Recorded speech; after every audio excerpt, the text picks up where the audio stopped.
Bir gün şah yuxuda görür ki, bütün dişləri tökülüb. Şah saraya yuxu yozan çağırıb soruşur. Bu yuxunun mənası nədir? Yuxu yozan cavab verir ki, Qiblə-i aləm, səndən başqa bütün qohum əqrəbən öləcək. Qəzəblənən şah əmr edir ki, bu yuxu yozana 100 çubuq vurulsun və saraya başqa bir yuxu yozan gəlsin. Şahın əmri ilə ikinci yuxu yozan gəlir. Əsəbləşən şah yuxu yozana yuxusunu danışıb cavab gözləyir.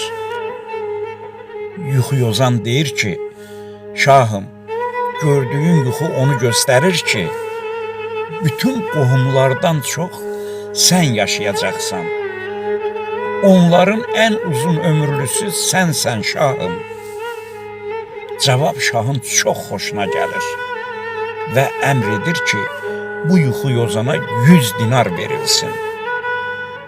Əslində hər iki yuxu yozanda ağıl və məntiq eynidir. Məna həmin mənadır, amma deyimlər fərqlidir. Yəni sözün deyilməsi əsas şərtdir. Şah İsmail Xətai demişdi, söz var kəsər savaşı, söz var kəsdirər başı. Və ya başqa bir el deyimində deyildiyi kimi, söz var gələr keçər, söz var dələr keçər.